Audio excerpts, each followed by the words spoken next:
Hello guys, welcome back to my YouTube channel. तो दोस्तों, आज हम देखने वाले हैं उत्तराखंड जीके के कुछ इंपॉर्टेंट क्वेश्चंस जो आने वाले एग्जाम्स के लिए, मतलब फॉरेस्ट गार्ड का 9 अप्रैल को पेपर है, तो उसके लिए काफ़ी ज़्यादा इंपॉर्टेंट रहेगा।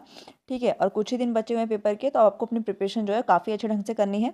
कुछ क्वेश्चन हैं, आप बता सकते हैं कि आपका स्कोर कमेंट सेक्शन में कि कितना रहा है आपका स्कोर। तो चलिए शुरू करते हैं। आज का फर्स्ट क्वेश्चन है, ऋषिकुलिया निम्न में से किसकी सहायक नदी है? ठीक है, तो आपको ये बताना है कि जो ऋषिकुलिया है वो किसकी सहायक नदी है। 4 आपको ऑप्शंस दिए गए हैं। फर्स्ट ऑप्शन है आपका ऋषिगंगा, बी है आपका यमुना, सी है आपका अलकनंदा, ये डी है आपका सरयू। ठीक है, तो इनमें से आपको बताना है कि करेक्ट ऑप्शन क्या होगा। तो फर्स्ट का जो करेक्ट ऑप्शन होगा आपका वो क्या होगा, वो होगा आपका 20 करेक्ट ऑप्शन। यमुना क्या है, ऋषिकुलिया की नदी की सहायक नदी है। ठीक है, सेकंड क्वेश्चन है आज का, केदारनाथ पर्वत राज्य के किस जनपद में स्थित है? जो केदारनाथ पर्वत है वो राज्य के किस जनपद में स्थित है, ये आपको यहाँ पे बताना है। और ऑप्शन आपको दे रखे हैं। तो केदारनाथ जो पर्वत है वो किस पे है? तो इसका जो सेकंड का करेक्ट आंसर होगा वो होगा आपका उत्तरकाशी इज राइट आंसर। ठीक है, तो सेकंड का डी आंसर इज राइट होगा, उत्तरकाशी। केदारनाथ पर्वत पर स्थित केदार ताल। ठीक है, तो केदारनाथ पर्वत पे कौन एक ताल है जिसका नाम है आपका केदार ताल है। ठीक है, और केदार ताल से जो भागीरथी नदी है उसकी सहायक नदी निकलती है। ठीक है, तो उसका नाम क्या है, उस सहायक नदी का नाम, तो वो है आपकी केदार गंगा। ठीक, और केदार गंगा किसकी सहायक नदी है? ये है आपकी भागीरथी की सहायक नदी। कहाँ से निकलती है? तो याद रखना, केदार ताल से निकलती है। और केदार ताल कहाँ है? तो ये है आपका केदार पर्वत पर। और केदार पर्वत कहाँ है? तो केदार पर्वत है आपका उत्तरकाशी में।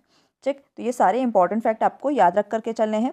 कहीं ना कहीं क्वेश्चंस कहीं से भी पुटअप हो सकता है पेपर में। इसमें क्वेश्चन ये भी पूछ सकता है कि जो संतोपत पर्वत है वो आपका किस जनपद में है। ठीक, तो जो संतोपत पर्वत है, ठीक है, ध्यान से सुनना कि संतोपत पर्वत की बात हो रही है यहाँ पे। तो संतोपत पर्वत जो है आपका वो आपका उत्तरकाशी में है। ठीक है, संतोपत पर्वत आपका उत्तरकाशी में है। और जो संतोपत ताल है, ठीक है, कौन सी ताल है? संतोपत ताल और संतोपत ग्लेशियर आपका चमोली जनपद में है। ठीक, थर्ड क्वेश्चन, पलेटी का सूर्य मंदिर किस शैली में निर्मित है? जो पलेटी का सूर्य मंदिर है वो किस शैली में निर्मित है, ये आपको बताना है।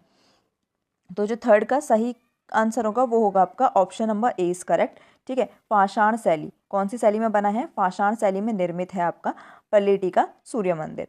ठीक, आगे देखिए, फोर्थ क्वेश्चन है, निम्न में से कौन से चित्र चावल के विश्वास से नहीं बने जाते?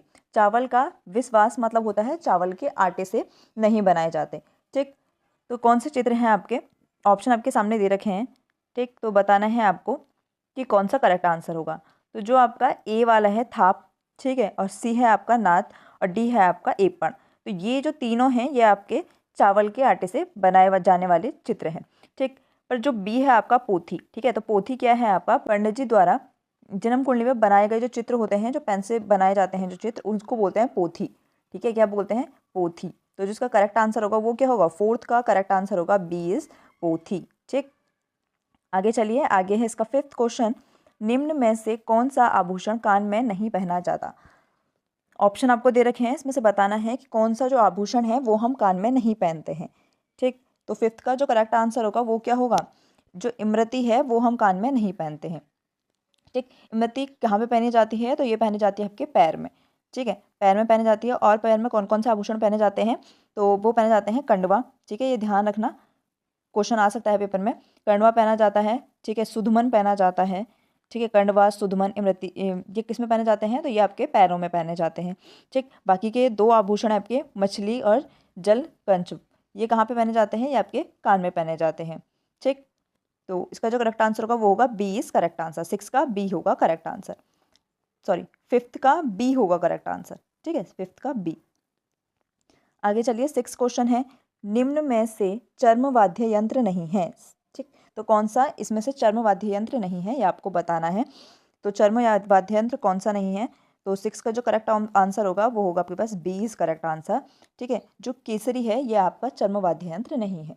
ठीक है, ये कैसा वाद्य यंत्र है? तो ये आपका घन वाद्य यंत्र है। ठीक, और कौन कौन से होते हैं घन वाद्य यंत्र के उदाहरण? तो एक होता है आपका करताल। ठीक है, करताल भी कैसा यंत्र है? तो ये घन वाद्य यंत्र है। ठीक है, मंजीरा। ठीक, और हो गया आपका झिरझिरी। ठीक है, कांस की थाली और वीणाई। ठीक है, ये सब कैसे यंत्र हैं? तो ये घन वाद्य यंत्र हैं। ठीक, आगे देखिए 7th क्वेश्चन है, कुमाऊं क्षेत्र की सबसे पवित्र नदी है। तो आपको 3 नदियां दे रखी हैं, ठीक है, इसमें से बताना है आपको कि कौन सी कुमाऊं क्षेत्र की नदी पवित्र नदी है। तो पवित्र नदी कौन सी है? तो 7th का जो करेक्ट आंसर होगा वो होगा आपका सी इज करेक्ट आंसर। जो सरयू नदी है ये कुमाऊं की क्या है? सबसे पवित्र नदी है। ठीक, आगे देखिए 8th क्वेश्चन है, उत्तराखंड में कुल रेलवे स्टेशनों की संख्या कितनी है? तो मैंने ये जो आंसर है ये ऑफिशियल डाटा से ले रखा है, ठीक है। गूगल कहीं पे 42 भी दिखा रहा था, 42 और 43, पर ऑफिशियल जो डाटा है उससे जो है 8th का जो करेक्ट आंसर होगा वो होगा आपका 41, ठीक है। ऑफिशियल वेबसाइट में आपका 41 है, ठीक। और ये जो डाटा है ये आपका 2020 और 21 का डाटा है, उसमें आपका 41 स्टेशन दिखा रहा है उत्तराखंड में कुल, ठीक है।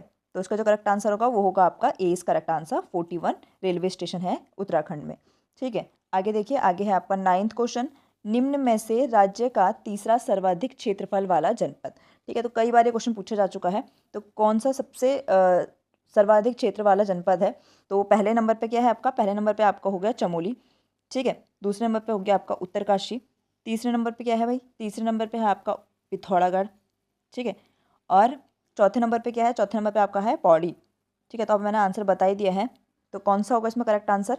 तो ये होगा आपका 9th का ए इज करेक्ट आंसर। पिथौरागढ़ क्या है आपका? राज्य का तीसरा सर्वाधिक क्षेत्रफल वाला जनपद है, ठीक। आगे देखिए, आगे है इसका 10th क्वेश्चन, निम्न में से अलकनंदा की सहायक नदी नहीं है।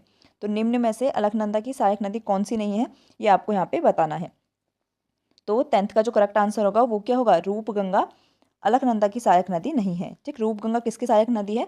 तो जो नंदाकिनी नदी है, ठीक है, नंदाकिनी की सहायक नदी है आपकी रूपगंगा, ठीक है। और अभी पेपर आपका काफ़ी पास है, तो आप टेस्ट सीरीज देते रहना, ठीक है। टेस्ट से क्या हो जाएगा कि पता चल जाता है कि स्कोर कितना आ रहा है, ठीक। आगे देखिए, आगे है इसमें 11th क्वेश्चन, निम्न में से कौन सा दर्रा उत्तरकाशी को रुद्रप्रयाग से जोड़ता है? इंपॉर्टेंट क्वेश्चन है भाई, पूछा जा सकता है ये, ठीक है। तो कौन सा दर्रा है जो उत्तरकाशी को रुद्रप्रयाग से जोड़ता है?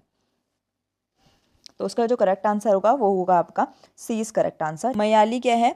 मयाली जो दर्रा है ये उत्तरकाशी को रुद्रप्रयाग से जोड़ता है, ठीक। और आपका कालिंदी दर्रा, जो कालिंदी दर्रा है किस किस को जोड़ता है? तो ये जोड़ता है आपके उत्तरकाशी और चमोली को, ये दर्रा जोड़ता है। और फिर है आपका ओडेनकॉल जो दर्रा है ये जोड़ता है आपके उत्तरकाशी और टिहरी को, ये जोड़ता है, ठीक है। और जो लिपुलेख दर्रा है ये जोड़ेगा आपका पिथौरागढ़, नेपाल और तिब्बत, ठीक है। ये इनको जोड़ता है, इसे ट्री जंक्शन पॉइंट भी बोलते हैं, ठीक है, किसको? लिपुलेख दर्रे को। आगे देखिए, आगे है इसमें 12th क्वेश्चन, रघुनाथ मंदिर राज्य के किस जनपद में स्थित है? ठीक, तो इंपॉर्टेंट क्वेश्चन है, कहाँ पे ये मंदिर स्थित है रघुनाथ मंदिर, ये आपको बताना है। ऑप्शन आपके सामने दे रखे हैं, टिहरी, उत्तरकाशी, चमोली और रुद्रप्रयाग, ठीक है। तो कौन से जनपद में है रघुनाथ दर्रा? तो ये है आपके करेक्ट ऑप्शन होगा इसका, टिहरी इज करेक्ट आंसर, ठीक। एक है आपका राजा रघुनाथ मंदिर, राजा रघुनाथ मंदिर है ये आपका कहाँ पे है? तो ये आपका उत्तरकाशी में है, ठीक। इसके आगे बस राजा लगा हुआ है, राजा रघुनाथ मंदिर जो है आपका वो आपका उत्तरकाशी में है।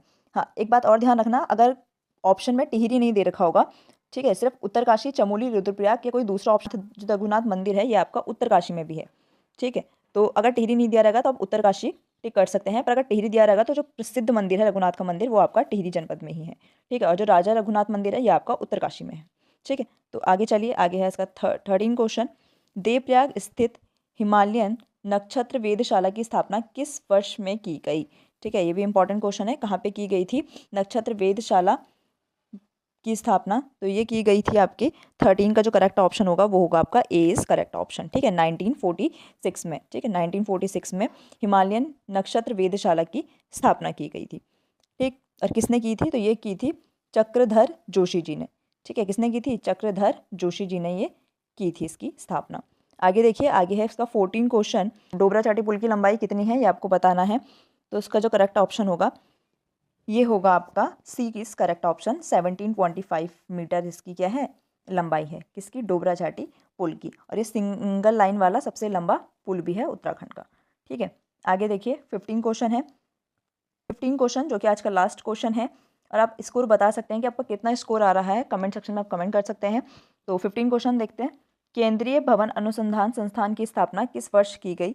तो किस वर्ष की गई है ये आपको बताना है।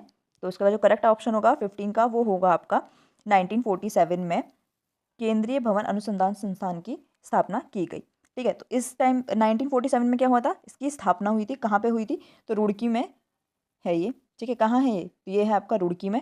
और इसको संस्थान का दर्जा कब प्राप्त हुआ, तो इसको संस्थान का दर्जा हुआ था आपका 1953 में मिला था इसको संस्थान का दर्जा, ठीक है। ये क्वेश्चन भी पूछा जा सकता है, इंपॉर्टेंट है कि केंद्रीय भवन अनुसंधान संस्थान को संस्थान का दर्जा कब प्राप्त हुआ, तो ये हुआ था 1953 में, ठीक है। तो बस आज के लिए इतना ही, कल फिर मिलते हैं ऐसे इंपॉर्टेंट क्वेश्चंस के लिए। आप अभी हमारे चैनल को सब्सक्राइब कीजिए। Thank you for watching this video.